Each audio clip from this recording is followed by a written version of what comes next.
This is Deborah Atkinson, and you're listening to Flipping 50, where I address your top questions and things you struggle with most so you can have more energy and less decision fatigue about what to eat, how to move, and so you can change your thoughts to flip 50 with the life and the energy you love in this second half. And I am diving all into 5 myths that sabotage your hormone balance the most. These are the most common, and they are the tip top ones that really, if you can change these, letting go of old beliefs and unlearning old habits, you potentially can rebalance your hormones much more naturally with the assist of the exercise type and timing. Before I dive into these 5 and get straight to the point, I want to share a win with you that I truly believe I share with you. Because if it were not for you who is listening right now, whether you're walking, you're weight training, bicycling, or you're commuting, we would not have had this honor. And here it is. Just this last week, we were included, we as in the Flipping 50 podcast, was included in AARP's recommended podcast to listen to for populations over 50. So I was in their newsletter that comes out if you're a member, and we were also listed online. And the outpouring and the increase has been tremendous.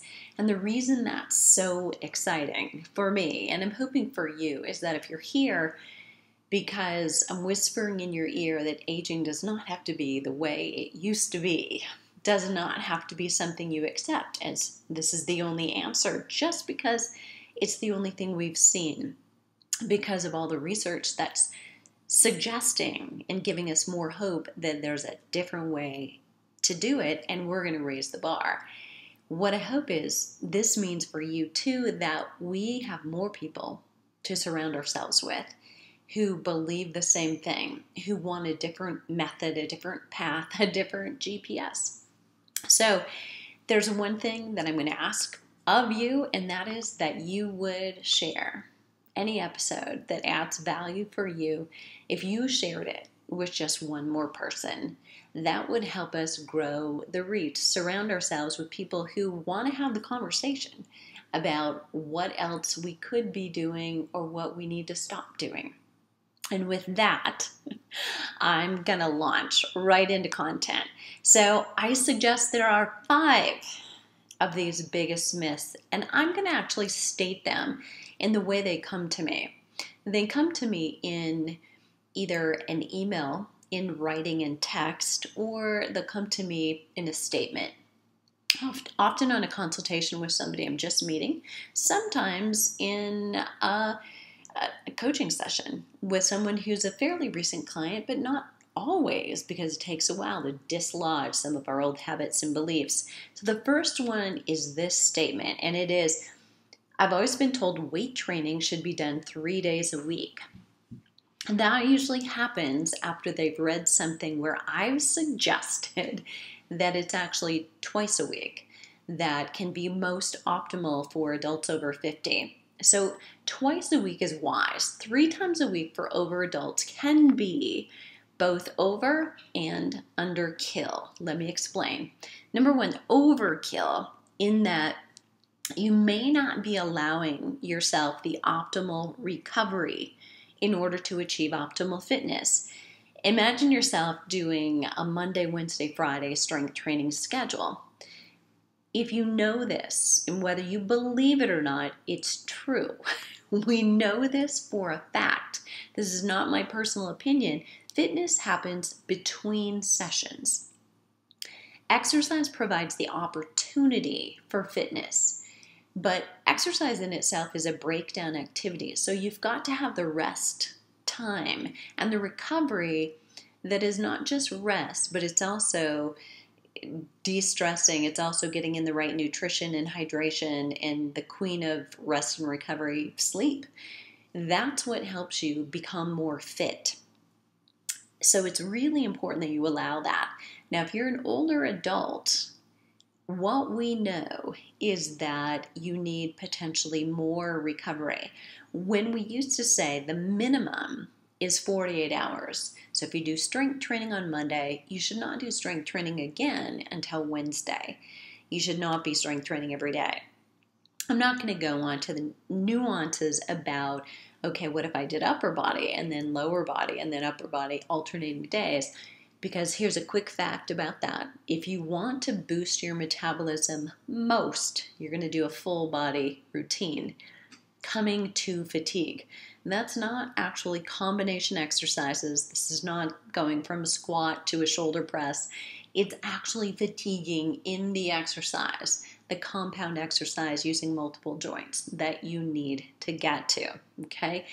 But realizing again, fitness happens between sessions, not during the session. So in that way, the simplistic piece here is that doing more workouts a week does not speed you to fitness. It may, in fact, impede it or get in the way of your fitness level. We know from recent research for older adults, they do better with up to 72 hours. So that would mean instead of doing Monday, Wednesday, you do Monday, Thursday. You have 2 days of rest. The optimal way of looking at that, then, knowing there are 7 days in a week, is that you can really fit strategically 2 workouts in a week.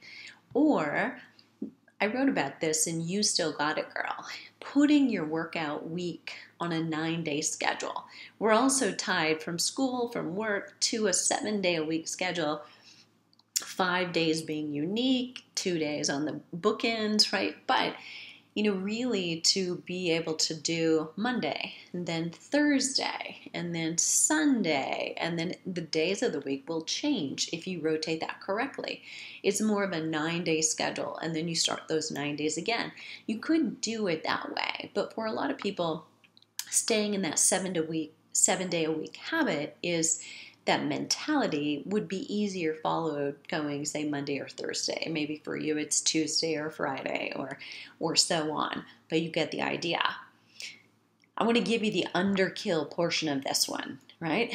So the challenge is when you know that you're doing it again, you may not actually be reaching fatigue. You may not be able to attain the overload or the intensity that's required during the workout for you to make the most progress. The more frequently you do something, the more you may lose the edge of doing it correctly and doing it really, really well. If you're really rested and fully invested and fresh, chances are you might be able to pick up a slightly heavier weight. You may be able to have better form and better technique. Those things are all going to lead to better progress. So let me give you an illustration or a perfect example. You may be able to relate to this.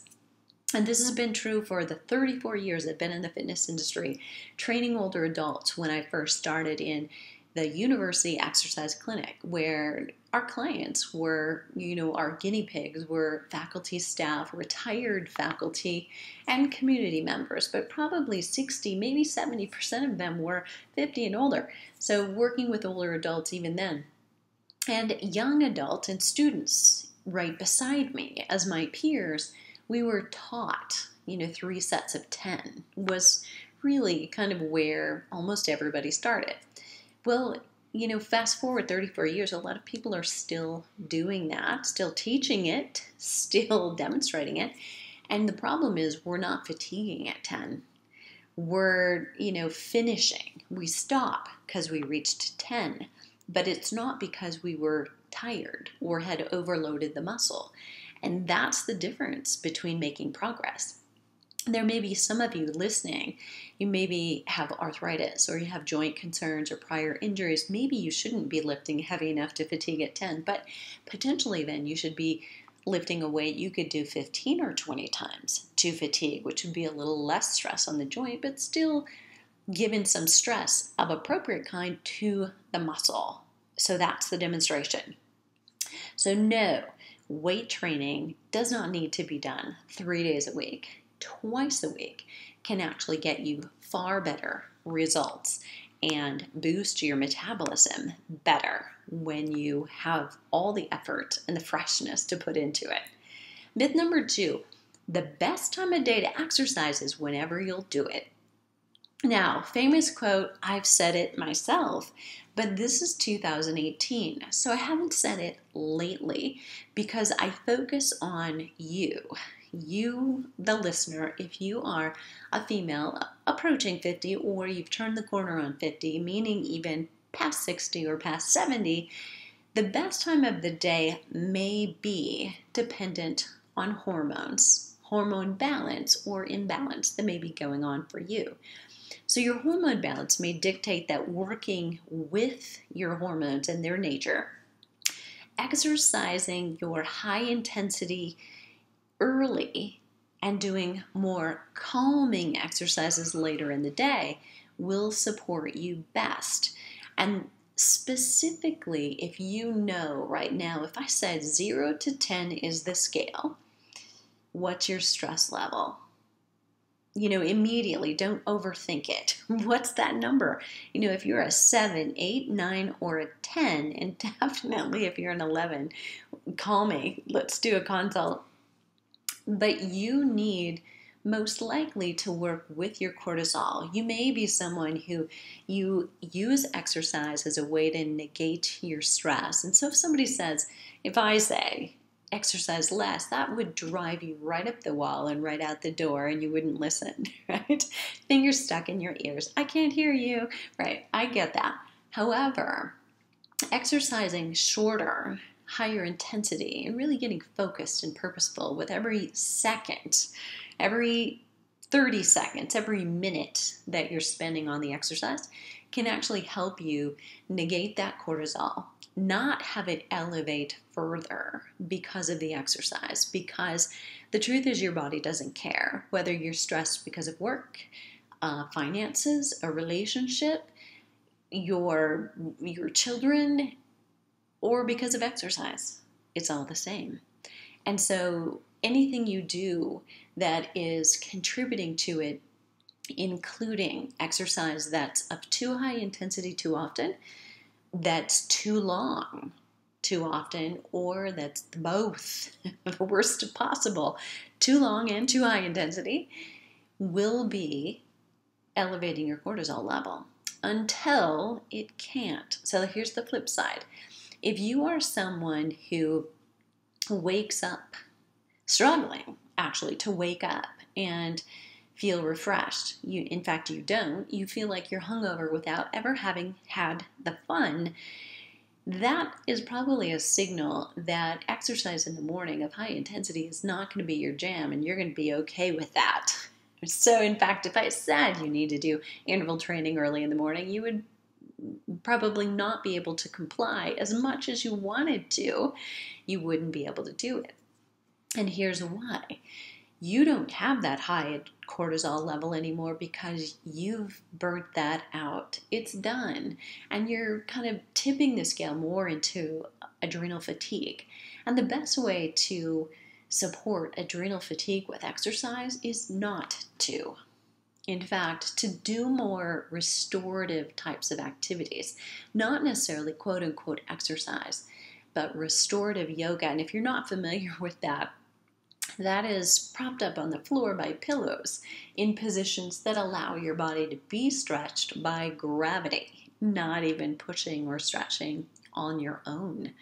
It's actually very rejuvenating, very much more about being centered and deep breathing and learning to relax and tune into where are you holding stress and tension and things like that, and things like getting out in nature, in green space, and exposing yourself to negative ions and literally being near green grass, green trees is far more restorative and recharging. And that's the kind of thing that you need. So the best time of day to exercise, whenever you'll do it, may work if you are apparently healthy, full of energy, and at your optimal weight. But if you are a woman who's flipping 50, you're trying to deal with cellulite that's showing up and you can't figure out why or what you did to offend it, and you've got belly fat that's climbing on board that you never invited, and you cannot figure out why because you feel you're doing everything right, then you need to adjust that schedule, because we have this road we've got to drive down. It's become a little bit more narrow. Any mistakes we were making when we were younger are amplified while you're going through hormone changes. So we can't necessarily just exercise whenever we want to. It's worth making a few changes to restore recharge and or to work with cortisol in a way that helps to decrease it in the rest of our lives. Number 3, do I have to continue to increase the weight or, in order to get to a maintenance spot? That's often a question, and the belief is that you are going to have to continue to increase the weight in order to see results for the rest of your life. And that strikes panic in anyone who's ever been injured or who is currently injured and just beginning to rehab and come out of that. So the myth is that you do have to continue to overload, you have to lift heavy weights, and that's really what you need. The opposite of that myth is that someone may look at you and say, no, you can lift light weights, it's just fine. Doing something is better than nothing. Now I'm going to caution you that that may not be exactly true. Doing something may actually just make you more tired, but not necessarily make you better. So what we're looking for is the sweet spot, finding a weight that challenges you, and probably that point where you can't lift any heavier without risking injury. If you're exercising at home, that's going to be true for a lot of us. It's true for me. I have, a set of weights. I have, a lighter weight, a medium weight, and a heavier weight. And that's all I've had right here in this house where I'm renting on the top of a mountain for 4 years. Now, have I plateaued? Not necessarily, because at that point where I feel like I can't go get more weights, either because I don't want the space taken up, or, really going heavier is not going to be the answer without, risking soreness where I don't want it. Say upper back or shoulders, neck, anybody? Yeah. So the challenge now that we've got is to get smarter about the exercise. This is where we change the tempo, or we change the sequence. The order of the exercises that you do makes a big difference. So give me, for instance, I will tell you, if we were starting you out with weight training, I would consciously give you an upper body exercise and then a lower body exercise.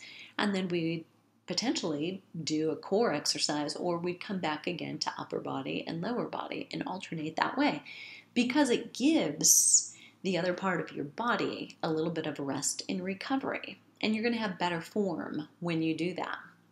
But as you advance, if you came back in 6 months, I would say to you, okay, we've got to change things, and I might on purpose structure an upper body for your back against an upper body for your chest, because it's going to be overall more fatiguing. And likewise with your lower body, maybe something for the fronts of your thighs, your quadriceps, and something for the back, your hamstrings.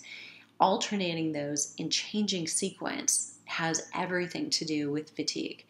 And yet we've got to be strategic, so we are not simply randomly throwing out variety for variety's sake. If you can't identify with what did I do last time, what would be a progression based on this time, it gets a little challenging. You're moving, you're getting tired, but maybe not better. And that's the whole point. So other variations, you can throw in changes with tempo, with sequence, mix up and do supersets, that's 2 exercises, or big monster superset, which could be many exercises for the same body parts. Trisets, 3 different exercises done 3 times. There are so many ways to play. It's why it helps to have a coach who's actually planning your personal progression. You can also, if you reach a point of, I cannot increase the weight anymore, I'm afraid I'm going to be injured, my answer to that some days would be, let's work with single leg exercises, or sometimes single arm exercises. Because what happens is you can fatigue with a lighter weight when you're using single sides, or what we call unilateral exercise, even when heavier weights aren't possible or available, right? So fitness myths sometimes cause this, what I call program hopping syndrome. You look for the next best program for you right now. And it's hard to have that type of progression I referred to just a moment ago when you do that frequently. When you hop from, I'm going to do this program for a while, and then I'm going to do that program for a while. And I like variety, and that's great. But it helps to have somebody quarterbacking so that you can actually see, okay, how is this related to the fitness component I'm working on, to what my end goal is? The way I like to see people do it, and I suggest that you do, is sit down with a pencil and a paper right now and say, what is my goal? What outcome, what transformation would I want if in 3 months I was right where I wanted to be? Compared to now, what is that? And then you write down, what is the protocol that will help me do that?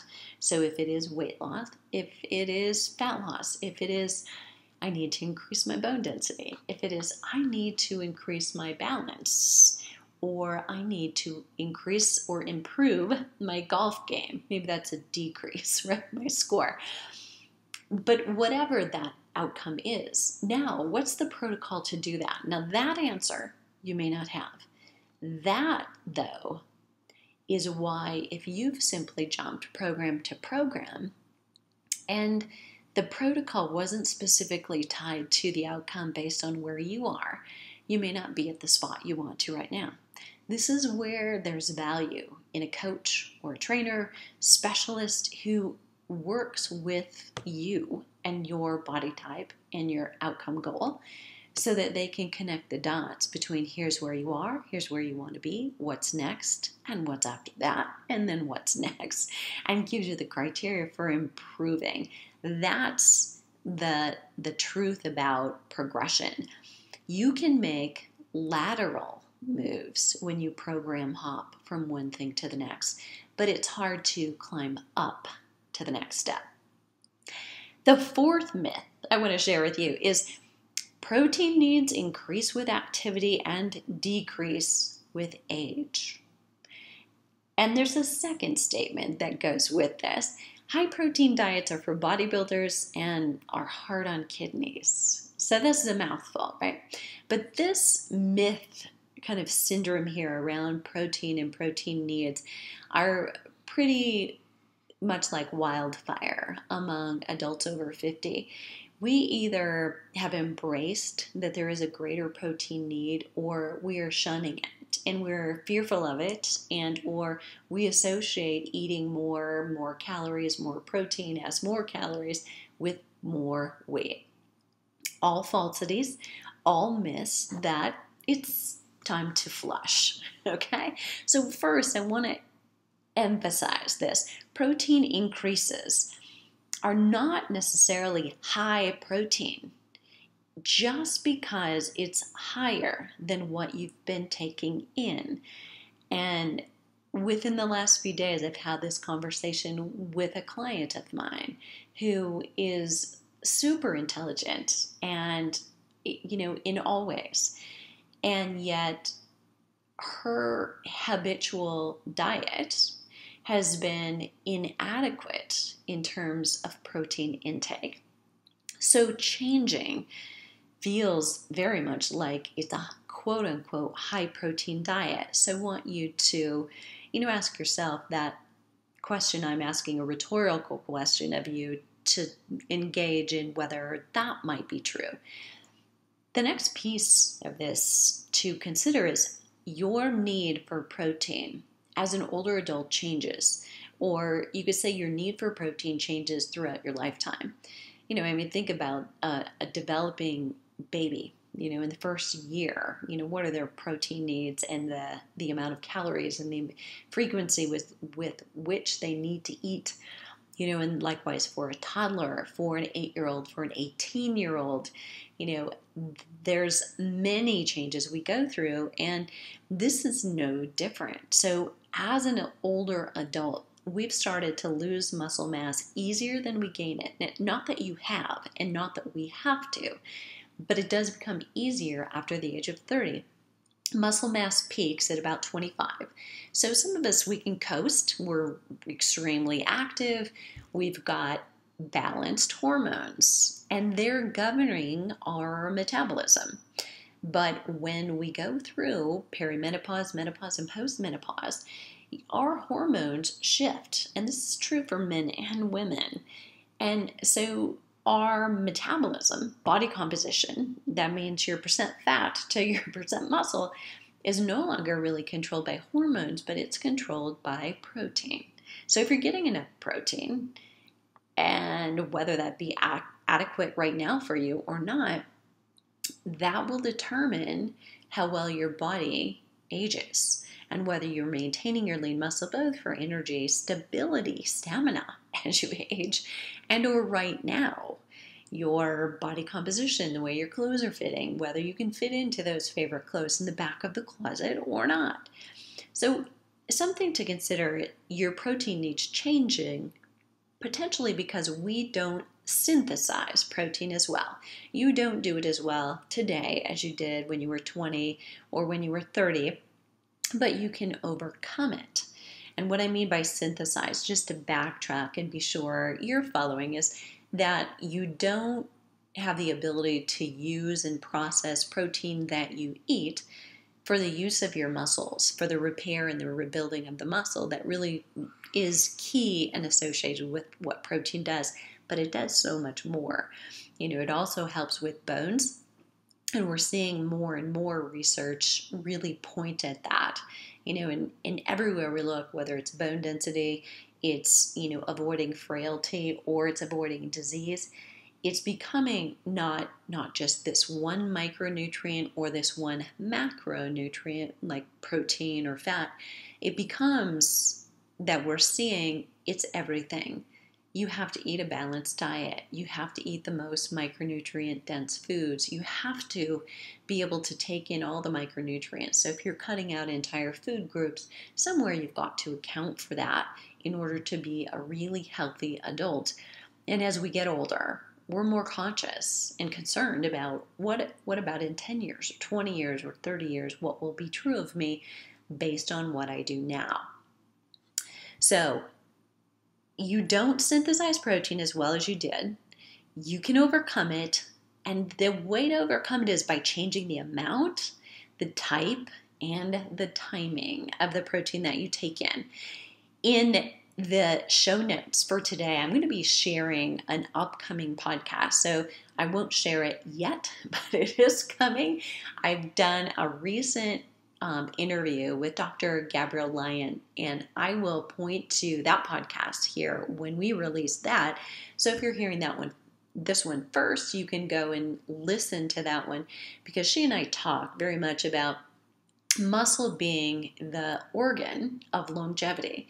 You've got to have muscle to be able to do the things you want to do with the people that you love, and you've got to have muscle to do the things that will help you achieve strong bone density and therefore avoid falls through the muscle, through the balance, and avoid breaks if a fall or an accident does happen, because you've got stronger bones.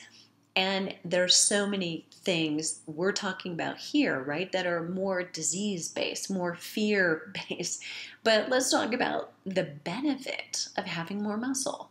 Wouldn't you love to be someone who's at 85 riding their bicycle across country, or thinking about, traveling in Europe and walking so much without a concern about becoming fatigued or tired when you have a time in your life when you have the time to do it? So thinking about how you want to age, I think, is so much more uplifting. But let's talk a little bit about some specifics. You're not doomed unless you keep doing what worked when you were 20 or you were 30. When your metabolism, your body composition were governed by hormones because they were balanced. But now that your hormones are not doing the same kind of job, then your metabolism shifted into the control of protein. And so the more protein you have at the right time and the right type, the better. The timing is this: after exercise, 60 to 120 minutes, so that's 1 to 2 hours, bump your protein intake to 30 grams per meal. And that, again, I'll reference Dr. Gabrielle Lyon and her recommendations for that.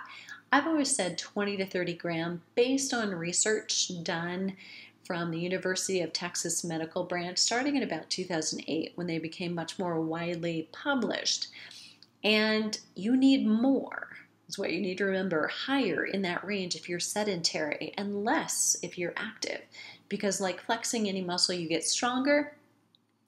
If you are stronger overall and more athletic and active, your body actually synthesizes protein that you eat slightly better.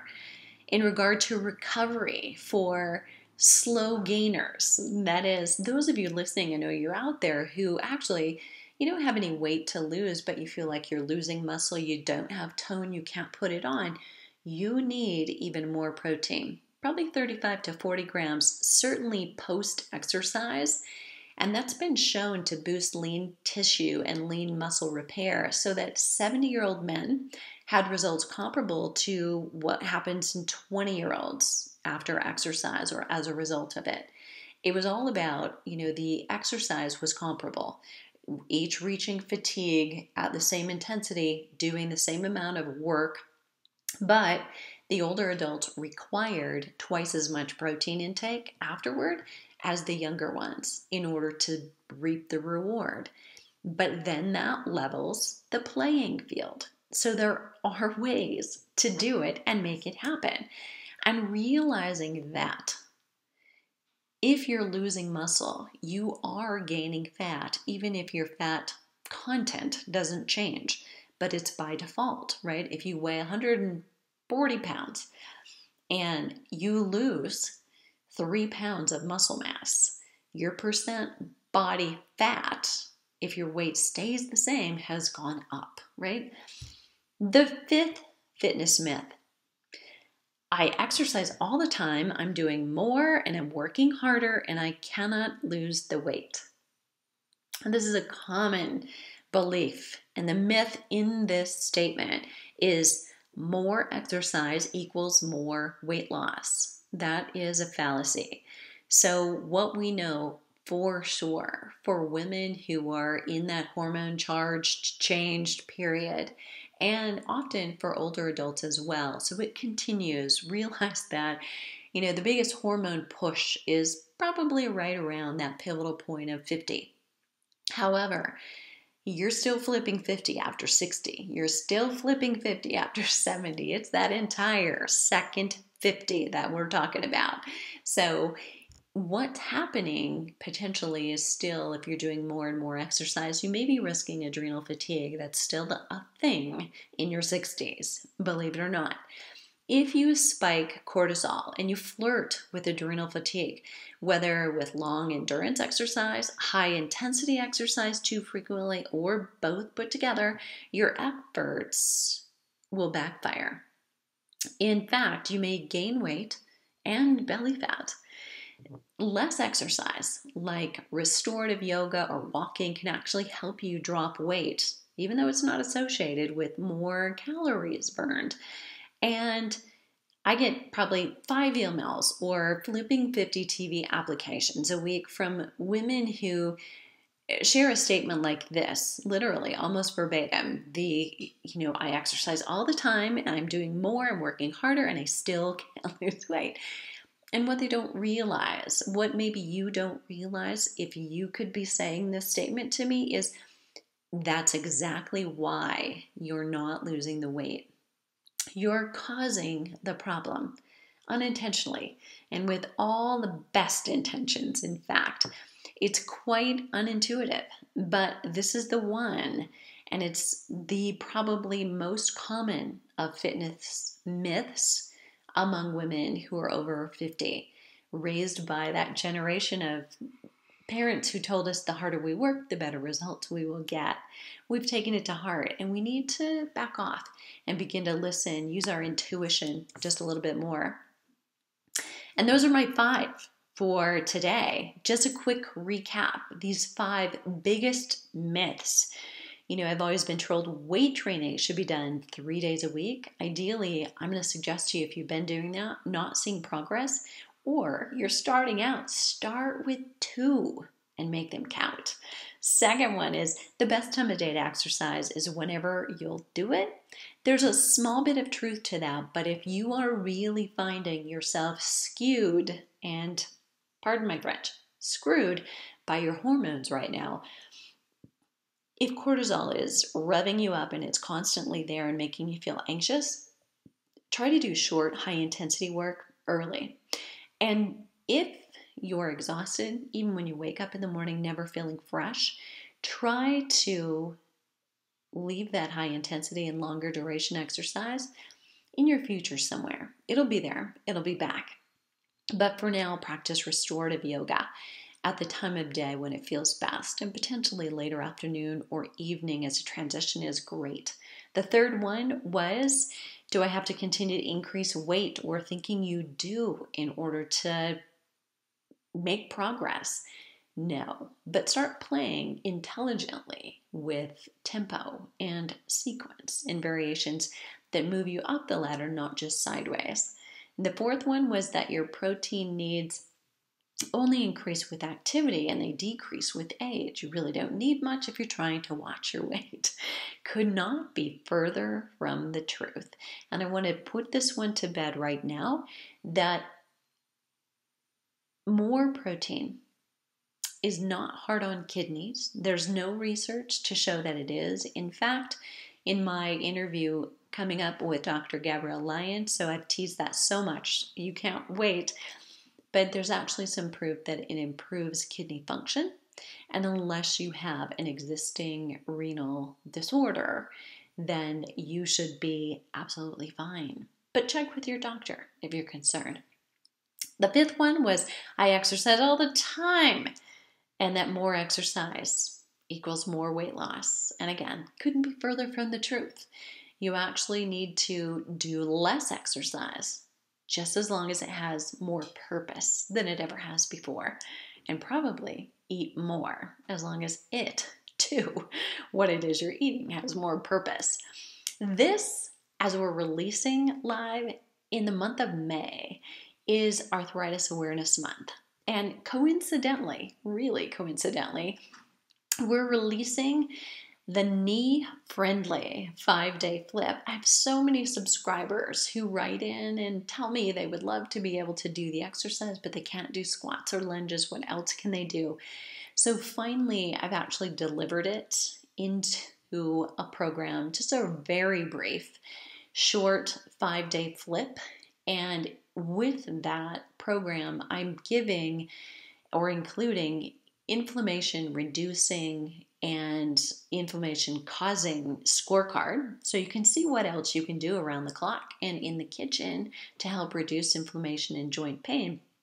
And you can do a 30-day challenge using the 5 videos and stick to it long enough just to see some results. And I'll walk you through, how would you progress if you were just starting, what things you need to remember, and what supplemental daily habits will actually get you better results. And then I'm going to share with you 5 of my favorite, inflammation reducing, ingredient rich recipes. And I'm not going to try to say that fast again, but it's all going to be there. So watch for that. But I'm sharing with our subscribers at Flipping 50 first. They're always the first ones to get access and notifications about new programs, new specials, new perks. And you can join us at flipping50.com/active-aging-secrets. And that link will be in the show notes today. And another very special thing happening today, and every time I open up my inbox, I'm smiling like ear to ear. because we've got a contest going on right now to inspire, and it's part of the release of Flipping 50 TV Season 3. And you can find all those episodes right on the flipping50.com site. Just click on the tab and they'll be right there. It's like a special blog of its own. And what we're doing, just to call attention to that and share with you, inspiring people who are doing exactly what I want them to do. So with all of the myths I've shared today, some of it addresses exercise, weight training, cardio. But here's the point. It's not about getting better at the exercise. It's about the exercise that makes you better at life. That is what Flipping 50 is all about. Getting better at life in your 50s, your 60s, your 70s, your 80s, and your 90s. And if you want to keep going, I'm probably going to have to do a Flipping 100. But we're having a contest right now. I'm giving away 4 NutriBullets this month.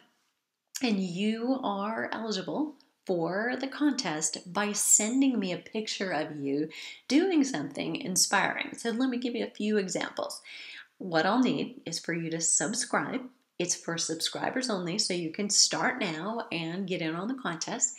You're going to send me a picture along with your name and your best shipping address, because we want to have that handy if you're a winner, so we can get that sent as soon as possible. But here are some examples of pictures I've gotten in just the last couple of days. I've got a woman doing cartwheels on the beach. I've got a woman doing zip lining in Costa Rica, I think it is, who has a face that probably is beyond compare. It's a winner for sure. I've got a woman running some road races in her hometown and standing on a podium. I've got several others that I'm just going to tease, but what I love is yours. Whether it's you swinging a golf club, swinging grandchildren, climbing a mountain, show me a picture of you flipping 50 out in the world because of your exercise and because of your strength. So if you've got a comment to share in addition to your picture, leave it below the show link today at flipping50.com. I have Flipping 50 TV on my mind. But at flipping50.com, all spelled out, /podcast. Today's episode is going to be dated May 15th, 2018. And if you have a question or any of these fitness myths resonated with you and you're still struggling with old beliefs, even though the new science and the new proof is there, share it, because you're not alone, and just sharing it out loud may help someone else or me give you just the thought process you need. Please leave us a rating in iTunes. It really helps us all to raise the glass ceiling on aging by spreading the word. And head over to flipping50.com /podcast for this episode and for all of the juicy links that I've mentioned above. Thanks so much for being here, and I will see you on the flip side.